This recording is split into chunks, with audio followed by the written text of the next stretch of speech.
Buenas noches. Hoy, antes de hablar sobre la recuperación del peso ante el dólar, pese al aumento de la tasa de interés en Estados Unidos, o de la forma en que el presidente Peña Nieto exaltó a las Fuerzas Armadas, o de lo que volvió a decir López Obrador sobre las Fuerzas Armadas mexicanas en pleno Washington, nos preguntamos, ¿qué demonios pasa en las cárceles mexicanas?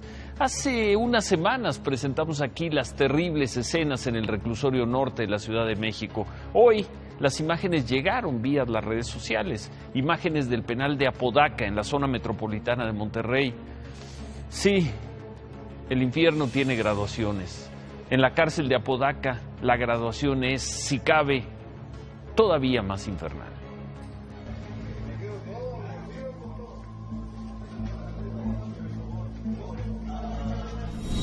De nueva cuenta, un penal de Nuevo León, el de Apodaca.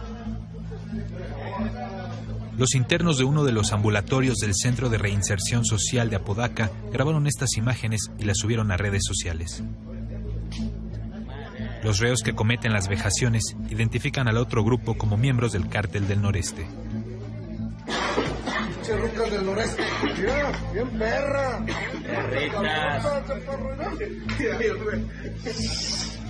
Dale, topón, dale. ¿Dónde el topón? Aparte de forzarlos a arrastrarse en el piso y recibir golpes, a uno de ellos lo agreden sexualmente. Chúpale, muleta, chúpala. Trágatela toda, hijo de tu puta madre. Toda. Uno de los reos vejados es Daniel Gustavo Valencia Treviño, alias El Muletas, líder de una célula del Cártel del Noreste que operaba en Nuevo León. Fue detenido el 23 de febrero junto con 5 personas en Apodaca. Alias, el más buscado por todos. Luego de la difusión de las agresiones en el penal de Apodaca, presuntos integrantes del Cártel del Noreste respondieron en otro video que tomarían venganza. Todos los putos que se voltearon a chingar a su puta madre, aténganse la consecuencia que va a haber otra pinche guerra interna, culero, así que agárrense a la...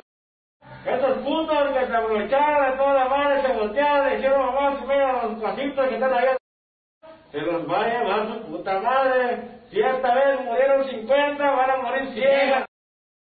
Así de que no porque vean aquí la onda, está todo tranquilo, no van a ver. Aquí la planta es de nosotros, del Cártel del Noreste. El puto que se atrevió a ponerle la loca camarada, lo voy a sacar y aténgase lo que le va a pasar, lo voy a hincar a la aquí, lo voy a matar y lo voy a degollar a chingar a su puta madre. El gobierno de Nuevo León emitió un escueto comunicado en el que informó que ya tomaron acciones para evitar que los reos del penal de Apodaca estén en situaciones de riesgo. Informó también que estableció contacto con las comisiones estatal y nacional de derechos humanos para que realicen las investigaciones que crean oportunas. Una de las acciones del gobierno de Nuevo León fue un operativo de la Fuerza Civil Estatal realizado durante la noche de ayer en el penal de Apodaca. Los policías realizaron una revisión y decomisaron 27 artículos prohibidos entre teléfonos celulares, desarmadores, puntas y paquetes de droga. Si esta vez murieron 50...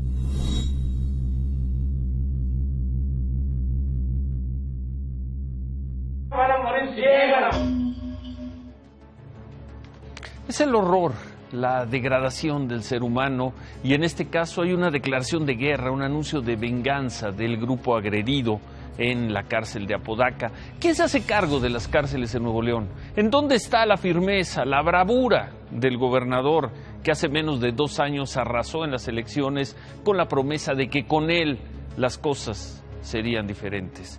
Llevamos apenas 2 meses y medio de este año, pero nunca olvidaremos el horror de las cárceles mexicanas, el horror en el reclusorio norte y ahora en el penal de Apodaca.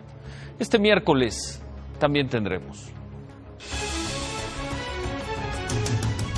Andrés Manuel López Obrador vuelve a cuestionar en Estados Unidos el papel de las Fuerzas Armadas mexicanas en la tragedia de Ayotzinapa. El presidente Peña Nieto, en cambio, llama a las Fuerzas Armadas la institución de instituciones. La Reserva de Estados Unidos sube la tasa de interés, pero ya no asusta al peso mexicano. ¿Hasta dónde el peso le seguirá ganando terreno al dólar? Se lo preguntaremos al infalible David Páramo. Hay mucho movimiento afuera del hospital donde se encuentra la maestra Elvester Gordillo. Estaremos ahí para ver si por fin la dejan salir.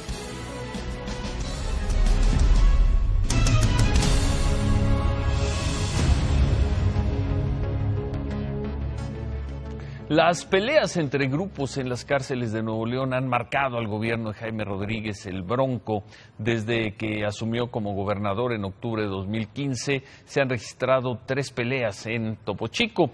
En una de ellas la veíamos, la de febrero del 2016, dejó 49 muertos. Hubo otra en junio donde también murieron personas. Un motín cobró 3 vidas. Y además en el penal de Apodaca, las peleas entre grupos rivales también han dejado muertos. En febrero del 2012, 3 años antes del gobierno de Jaime Rodríguez, un motín dejó 44 muertos y 30 presos lograron fugarse.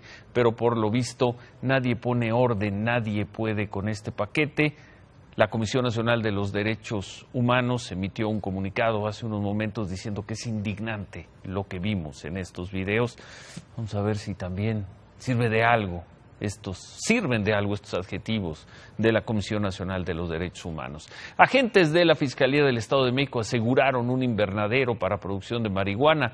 Está ubicado en la calle Industria Nacional, esto es en el fraccionamiento Industria Alce Blanco en Naucalpan. En las imágenes. El edificio, de aproximadamente 2.500 metros cuadrados, tenía la fachada de una fábrica y pues en el interior se encontraron cientos de plantas de marihuana. En este operativo se informa que participaron también elementos del Ejército Mexicano, de la Policía Federal, del Estatal y de la Municipal. ¿Qué imágenes?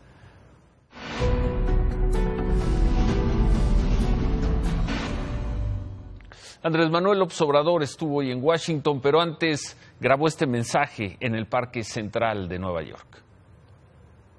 Provocadora, Ayotzinapa toma acción. Informarles que se canceló la cita en la ONU, todo por culpa de este provocador. No me gustó su pregunta, se vendió a un... ¡Solo está buscando a su hijo! Festejo lo que hizo Trump contra nuestros paisanos y contra los migrantes. Mira nada más qué bonito lugar. Sin mexicanos esto es fenomenal. Corte otra vez. Era un chiste. Mejor bórralo. ¡Ahí viene la migra! Es mentira, hago yo. Claro que no se habla inglés. Pues con malo de Estados Unidos sé que todos hablan inglés. Hasta los niños. Bueno, evidentemente es una parodia en redes sociales. López Obrador presentó en Washington ante la Comisión Interamericana de Derechos Humanos una denuncia en contra de las órdenes migratorias de Donald Trump. En la denuncia pidió a la Comisión Interamericana, que emita medidas cautelares en contra de la violación a los derechos humanos de migrantes en Estados Unidos. López Obrador habló también sobre lo ocurrido el lunes en Nueva York con el señor Antonio Tizapa, el padre de uno de los normalistas desaparecidos de Ayotzinapa. Estoy convencido que fue un acto de provocación. Entiendo la desesperación que pueda tener el padre de este joven, lo comprendo, pero no estoy de acuerdo con ese procedimiento, porque es injusto. Se lo dije en el momento. El reclamo es al Estado, no a nosotros. El reclamo es al régimen. El reclamo tiene que ser a Peña, a las Fuerzas Armadas, a quienes intervinieron en ese crimen, no a nosotros. El reclamo es al régimen, al presidente Peña Nieto y a las Fuerzas Armadas. El presidente del PRI, Enrique Ochoa, dijo que López Obrador tiene que aclarar su relación con el expresidente municipal de Iguala, con José Luis Abarca. Ciertamente le debe una disculpa a ese señor que en el dolor que le ha generado esta tragedia acudió a López Obrador y López Obrador lo trató de una manera déspota. Merece una disculpa. Lo que hemos visto de López Obrador es la exclusión, el autoritarismo, la descalificación que ciertamente no merecía ese padre de uno de los muchachos de Ayotzinapa. Y en torno de la respuesta que veíamos de López Obrador al señor Antonio Tizapa sobre que se debe cuestionar al presidente Peña Nieto y al ejército por la desaparición de los 43 normalistas de Ayotzinapa. El expresidente Felipe Calderón escribió hace un par de horas en su cuenta de Twitter que el reclamo también debe ser para quien impuso políticamente a Barca, el jefe de los policías asesinos, como presidente municipal. Es decir, el reclamo debe ser para el PRD, que en 2012 llevó como candidato presidencial a López Obrador. El presidente Peña, en cambio, reconoció el trabajo de las Fuerzas Armadas y las que calificó como institución de instituciones, así las llamó, la institución de instituciones, al encabezar la ceremonia para conmemorar el centenario de la Escuela Médico Militar e inaugurar las instalaciones de la Escuela Militar de Enfermeras. El presidente aseguró que el ejército ha evolucionado y se ha ganado el cariño de los mexicanos. Sin duda, día a día se acrecienta en mi fuero interno mi reconocimiento a la labor incansable que realizan soldados y marinos para defender a México, para servir a México y entregarse a las mejores causas de México, poniendo delante lo mejor que tienen, incluso a costa de su propia vida. La semana pasada, el abogado de la maestra Elbester Gordillo, Marco Antonio del Toro, nos dijo que existía la posibilidad de que a mediados de esta semana la maestra pudiera salir del hospital en donde se encuentra en la colonia Roma e irse a su departamento en Polanco a gozar del beneficio de la prisión domiciliaria. Sabemos que hay mucho movimiento, ha habido un movimiento inusual de personas afuera de este hospital. Miriam, ¿quiere decir que sale ya la maestra Elbester Gordillo? Buenas noches. ¿Qué tal, Ciro? Buenas noches. Pues no hay una fecha para que la maestra salga del hospital. Esto está todavía en manos del Poder Judicial, pero sí hay un movimiento inusual y sobre todo de reporteros, Ciro, porque, bueno, se han mantenido algunas guardias, reporteros van y vienen para verificar si ya hay una resolución al respecto. Y bueno, lo que está sucediendo aquí, lo que nos dicen es cotidianamente la visita de los familiares, principalmente de su hija Maricruz Montelongo, quien viene cotidianamente a visitarla, y también de su abogado Marco Antonio del Toro, son los que tienen una presencia, digamos, activa con la maestra, y bueno, eso es lo que se registra afuera del hospital. Adentro sabemos que hay elementos del sistema penitenciario de la Ciudad de México custodiando y vigilando a la maestra, pero esto es prácticamente imperceptible, Ciro. Si tú no cruzas la puerta del hospital y llegas al piso donde está la maestra, definitivamente no te das cuenta. Lo que sí llama la atención, digamos, para los vecinos y los negocios es la presencia de los reporteros. No sale esta noche Elbester Gordillo. No sale esta noche y no hay una fecha todavía, Ciro, que determine cuándo saldría ella. Lo que sabemos es que ahorita el tercer tribunal unitario está revisando que se cumpla la sentencia que dictó hace ya casi un mes el quinto tribunal colegiado, en donde decía que ella tenía derecho a gozar de la prisión domiciliaria y seguir ahí los procesos en su contra por delincuencia organizada y operaciones con recursos de procedencia ilícita, procesos que están abiertos y bueno, que son producto de la acusación. Gracias, Miriam. Buenas noches. Gracias, Ciro. Bueno, pues siguen pasando los días y no sale la maestra Elbester Gordillo. En otras cosas, el PRD eligió al ex presidente municipal de Ciudad Nezahualcóyotl, Juan Cepeda, como candidato al gobierno del Estado de México. Juan Cepeda fue designado a partir de una encuesta entre los precandidatos del PRD. La presidenta del partido, Alejandra Barrales, aseguró que van a cerrar filas para sacar al PRI del Estado de México. Los contrincantes de Cepeda, en cambio, pues no quedaron muy contentos. Uno de ellos, Eduardo Neri, renunció ya al PRD. Otro, Juan Salinas, dijo que los resultados de la encuesta son falsos.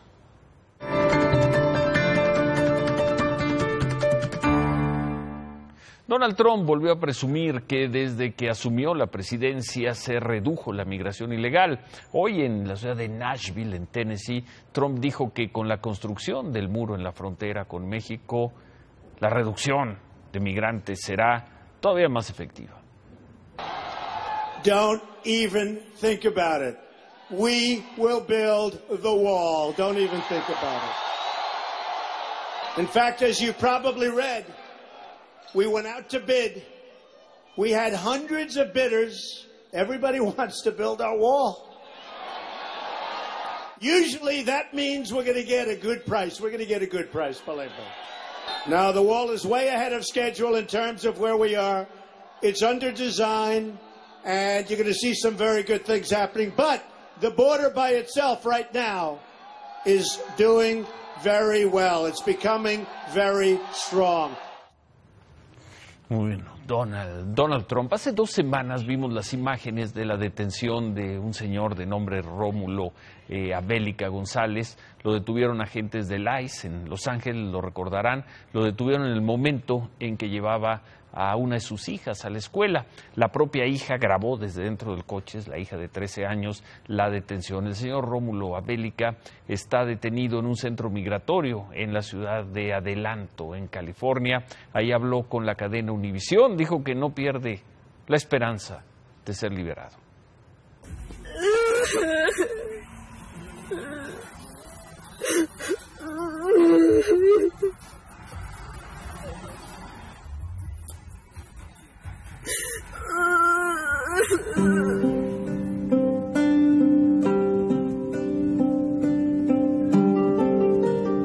Tengo que aguantar para volver a estar con ellos. Y ojalá Dios me lo conceda.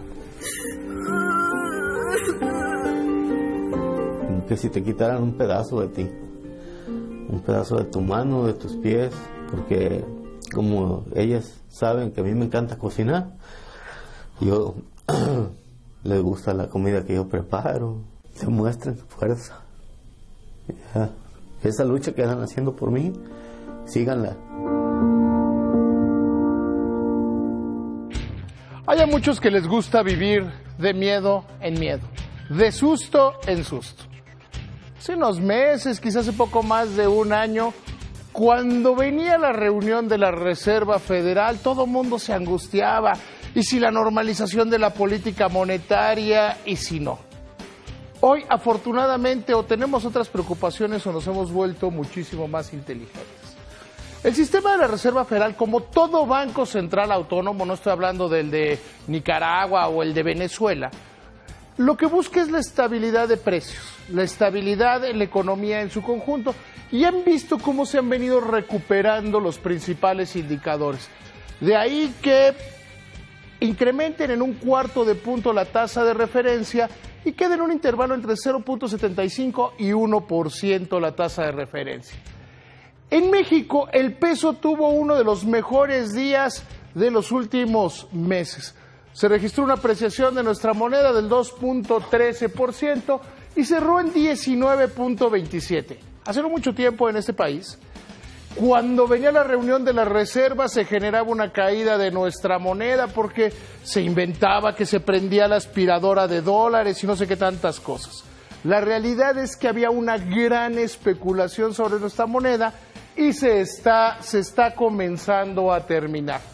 Curiosamente, hoy pasó algo muy curioso. Había quienes decían que Banco de México iba a adelantar su reunión programada para el 30 de marzo. La realidad es que no tendría por qué hacerlo y lo único que hizo el Instituto Central fue publicar el calendario que todos conocemos desde hace un año. 30 de marzo. Van a subir tasas de todas formas. No estoy tan seguro cuánto. No. México es el país que más ha subido la tasa de referencia en el último año. La inflación ciertamente anda en 4.8 y la misión de Banco de México es que se ubique lo más cerca del intervalo. Y este año lo dieron por perdido, sin que estará arriba. Yo no veo un gran aumento en las tasas de interés, si será 1/4 de punto, estará entre 1/4 de punto y algunos estiman 50 puntos. El peso no más. va a bajar más de eso, claro 19, 20. Sí, sin duda. David, Mira, ya sentaste, dijiste que se iba a poner abajo de 19.50. Te voy a explicar qué es lo que está pasando. Hace un rato había subido como a 19.30 y tantos, ¿eh? Mira, pasan varios fenómenos que hay que entender. Punto número 1, ¿te acuerdas cuando el secretario de Hacienda, el gobernador de Banco de México y yo decíamos que estaba demasiado caro, que había mucha especulación, pero va a subir y que iba a tender a bajar? Déjame argumento. Hoy ya se quitaron muchos de los factores que generaban especulación. La supuesta incertidumbre. Trump ha sido rectito, entonces incertidumbre no hay. O sea, ha venido por donde dijo que venía. Punto número 2. Las posibilidades de especular son menores cada vez. Porque si se mueve el tipo de cambio no sabes en qué momento va a aparecer la subasta de Banco de México. Yo te diría que en el corto plazo estaremos viendo 18 bajos, 19 altos, aunque habrá una recuperación del dólar frente al peso en el más largo plazo. ¿Ves 18 bajos, 18.20? 18.20, puedo ver hasta 17.90, O sea, en ese rango en las siguientes semanas. ¿17.90? ¿18.20? Puede llegar, porque yo vería que sí hay un fortalecimiento. Están consolidándose muchas cosas, se está viendo la realidad de Trump, que es lo que había prometido que iba a hacer. La renegociación del Tratado de Libre Comercio se está encauzando y hay poca posibilidad para especular. Bueno, pues remátala, David, con este pronóstico.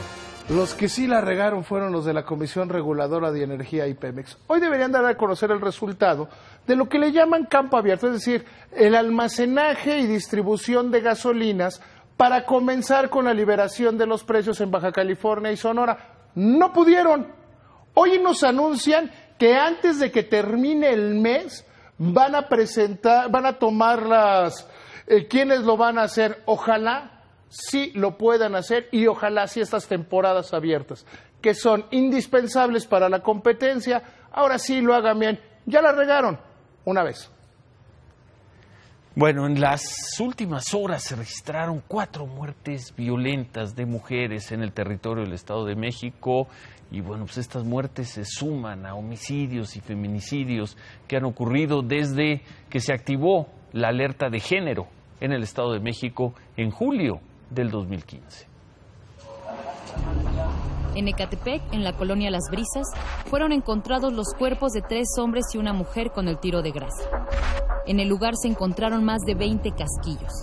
De acuerdo a las primeras investigaciones, presuntamente ahí vendían droga. Otras 3 mujeres fueron encontradas en la comunidad de Atlatongo, en Teotihuacán. Una de ellas fue encontrada con un cable en el cuello y las otras 2 presentaban golpes en diversas partes del cuerpo. Estas muertes de mujeres se suman a las que se han registrado en el Estado de México desde que se activó la alerta de género. De acuerdo con una solicitud de transparencia, desde el 28 de julio del 2015, cuando se activó la alerta de género en 11 municipios, han ocurrido en todo el Estado de México 93 homicidios dolosos de mujeres. Esto significa un 40% de los homicidios de mujeres que han ocurrido desde el 15 de septiembre del 2011, día que tomó protesta Erubiel Ávila, hasta el 31 de diciembre del 2016. Los feminicidios tampoco han bajado. Desde la activación de la alerta de género, 92 homicidios de mujeres han sido catalogados como feminicidios.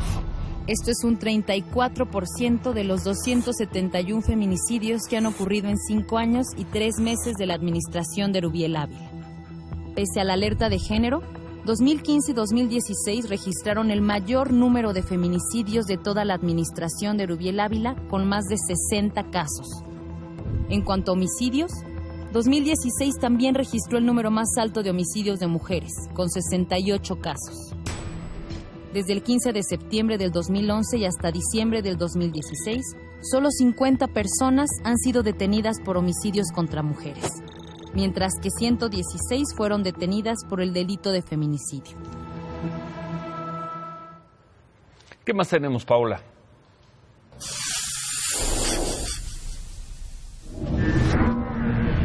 Hoy fue dado de alta Fernando, uno de los alumnos que recibió un impacto de bala en la cabeza en el Colegio Americano del Noreste en el mes de enero. De acuerdo con el gobierno de Nuevo León, Fernando aún requiere cuidados especiales y presenta disminución de la movilidad de una parte de su cuerpo. Sin embargo, su evolución ha sido favorable y puede entablar conversaciones con señas. En un comunicado, el gobierno estatal señaló que el menor de edad podrá continuar con su tratamiento médico y rehabilitación desde su casa. Agradecieron el trabajo del personal de salud del hospital universitario.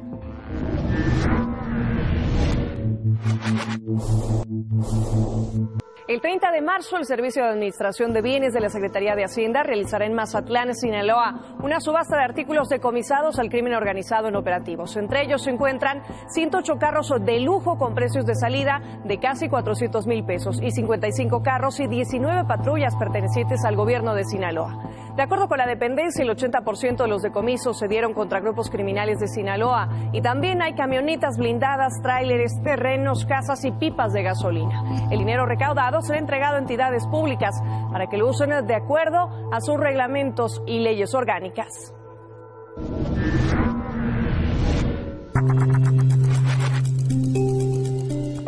Decenas de grupos musicales están teniendo problemas para poder ingresar a Estados Unidos y presentarse en festivales. No solamente grupos mexicanos, sino también de países como Italia, Egipto, Chile, Gran Bretaña y Dinamarca.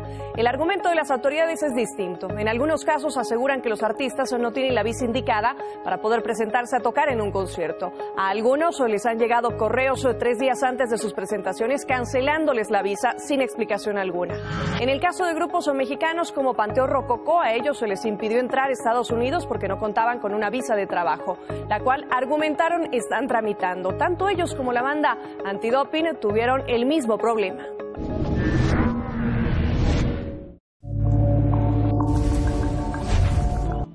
En México, la venta de bebidas energizantes va a la alza a un ritmo superior al 100% y las del tequila lo hacen más de un 25%. Esto lo informó la Asociación Nacional de Abarroteros Mayoristas.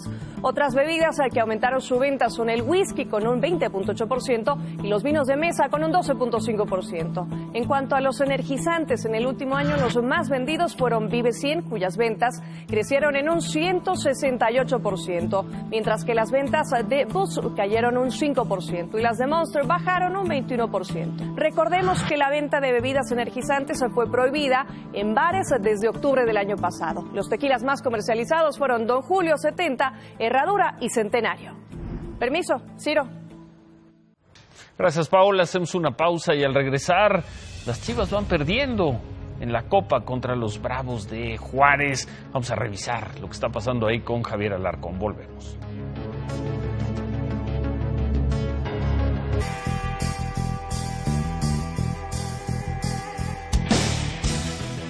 A toda velocidad, Ciro, amigos, los goles de la jornada de hoy. Vamos con la Champions. El Guadalajara, por lo pronto, está empatando el partido frente a Juárez en la Copa. Vamos con lo que ocurrió con el Mónaco. Le pegan al City sus millones de euros. Guardiola va de regreso. Un global de 6-6. Aquí está el 3-1 del Mónaco. El gol de Mbappé al minuto 7. Después Fabinho al 28, el 2-0. Ahí aprovechando, siendo muy oportunista. Sané al 70, define de zurda. Vivía el equipo inglés, pero Bakayoko al 76 deja el 3-1, 6-6 global. Y por el tema de los goles de visitante, el Atlético y el Leverkusen 0-0. Una de Chicharito aquí al minuto 21.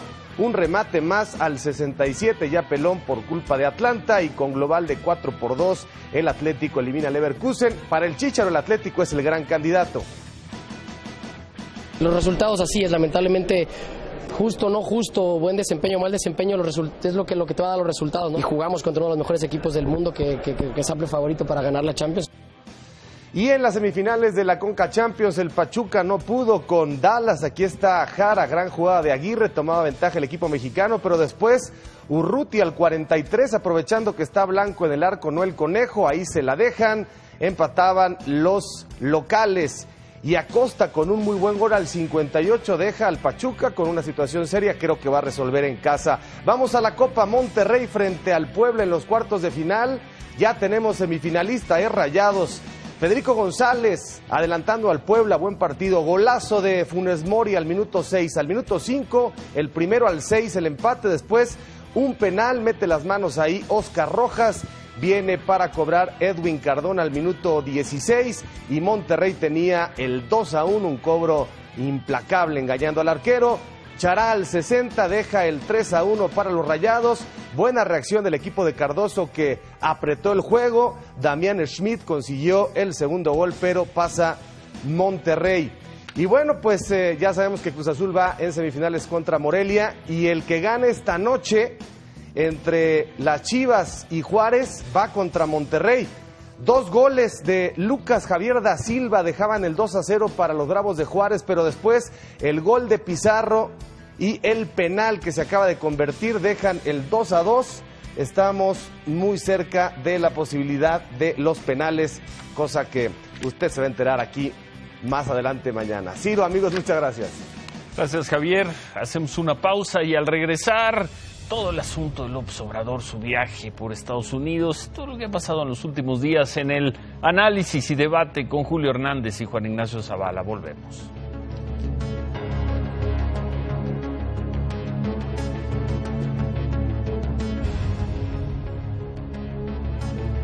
Julio, buenas noches. Muy buenas noches, Ciro. Juan Ignacio, buenas noches. Buenas noches. Dio mucho de qué hablar Andrés Manuel López Obrador el lunes en Nueva York. Sí, pues el es que ayer y todavía hoy. Ha estado en una gira que le ha resultado positiva en términos de reuniones masivas y de ir colocando temas en la agenda política. Creo que de los precandidatos presidenciales es el que ha ido tomando una delantera. Pero tuvo un resbalón muy interesante en esa reunión que tuvo en Nueva York. Mostró esa vena de indisposición a la crítica que mantiene López Obrador respecto a opinantes, comentaristas, críticos e inclusive miembros de su partido que se oponen a sus decisiones.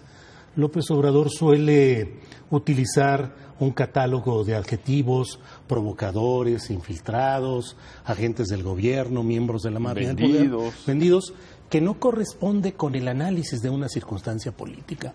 Y en Nueva York creo que yo en un principio coincidí con la idea de que era un acto de provocación. Después he leído y me he documentado. Creo que fue simplemente el padre de uno de los 43, una expresión congruente del tipo de protesta que ellos mantienen en términos generales. Aquí a mí lo que más me llama la atención, Juan Ignacio, más allá de la reacción de López Obrador, es la debilidad de su equipo de información, de sus asesores, de su equipo de inteligencia, que al parecer no le dijeron: oye, va a estar uno de los padres de Ayotzinapa, o que a la salida de ese evento, cuando se subió al coche, no le dijeron: es el padre de uno de los jóvenes de Ayotzinapa, que además 2 semanas antes se le había aparecido al presidente del PRI.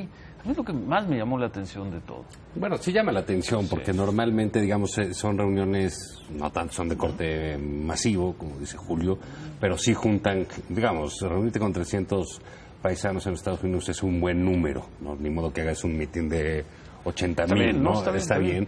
Y se supone que ahí sí se sabe un poco la concurrencia, se tiene contactos con la gente, pero más allá de eso, sino de que hubiese una falla de su equipo de organización, de su equipo de avanzada en esos términos, pues a mí me parece que un candidato nunca debe callar a nadie, en cualquier situación que sea.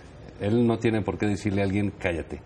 Ese se me hace... Se pudo haber desesperado, se pudo haber enojado. Bueno, pues ese es el problema del candidato y es las expresiones desafortunadas que vimos. Sí. Yo sí creo que, digamos, una gira, fue en Nueva York, pudo haber sucedido en Guerrero, ¿no? Ocurrió en Nueva York. O sea, lo que lo hace, digamos, un poco más vistoso es que es una de su primera gira internacional en ese sentido. Los, por lo menos, precandidatos, él, Margarita, han ido a Estados Unidos porque ha cobrado una importancia relevante. Anaya. Bueno, el propio Ochoa también ha cobrado una importancia relevante, estar en contacto con los paisanos. Y creo que Andrés Manuel, esta crítica que le hacemos constantemente de que es una persona que no suele cambiar en estos impromptus que tiene, digamos, en estos arranques de no admitir un comentario diferente al suyo, pues quedó aquí evidente con un personaje que ha atravesado pues una de las tragedias más espantosas que haya vivido este país en los últimos años, ¿no? Que es la de Ayotzinapa. La de Ayotzinapa. ¿No? Sí. ¿Le va a costar esto a López Obrador? Yo creo que no. Él está en una circunstancia en la cual este tipo de cosas poco le afectan por circunstancias que ahorita quiero explicar. En primer lugar, Arturo Rodríguez, reportero de la revista Proceso, aisló la parte en la que habla López Obrador, la puso a más baja velocidad, lo cual parecería atentatorio contra el ritmo normal de habla que tiene López Obrador, y él publicó ya en Twitter, lo ha señalado, que en realidad dice que te vaya bien.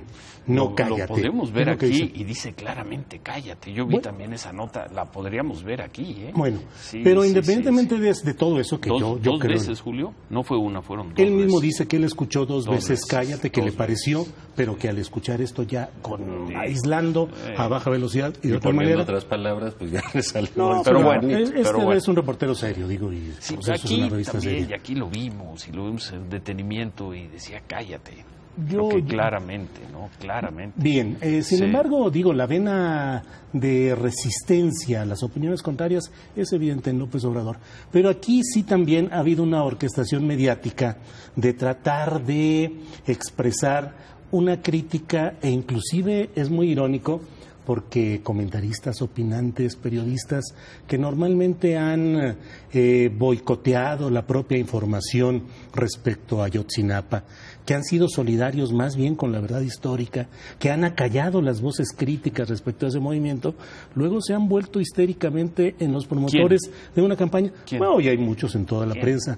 ¿Nombres? Digo, no voy a entrar a eso. Simplemente hoy hay una abundancia que pareciera lo que normalmente se llama nado sincronizado. Fue un episodio muy periodístico, ¿eh? Sí, muy periodístico, pero sí también creo yo que en ese sentido hay una intención de tumbar, de desacreditar y de utilizar como boomerang una información de lo que aún así dices que no le va a costar. Creo que no le va a costar. ¿No le va a costar? Mira, yo creo que Andrés Manuel, teniendo todavía hoy la oportunidad de rectificar medianamente en su conferencia de prensa, no lo hizo. Sí. Volvió a llamar el asunto un acto de provocación.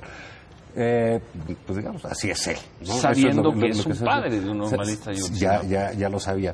Mira, yo no sé el costo que puede tener, esto no es un costo demencial, falta, ahora sí que bien para él o mal para él, falta 1 año y medio para las elecciones, no creo que esto lo haga caerse, pero sí lo pone en este cariz que desmiente este asunto de que ya cambió, de que él está cambiando, de que ya la cambiaron los grandes empresarios y todo los neoliberalistas a ultranza que está al parecer adquiriendo en el equipo, lo que los está subiendo lo que llamó Luis Hernández Navarro la nueva arca de Noé de Andrés Manuel.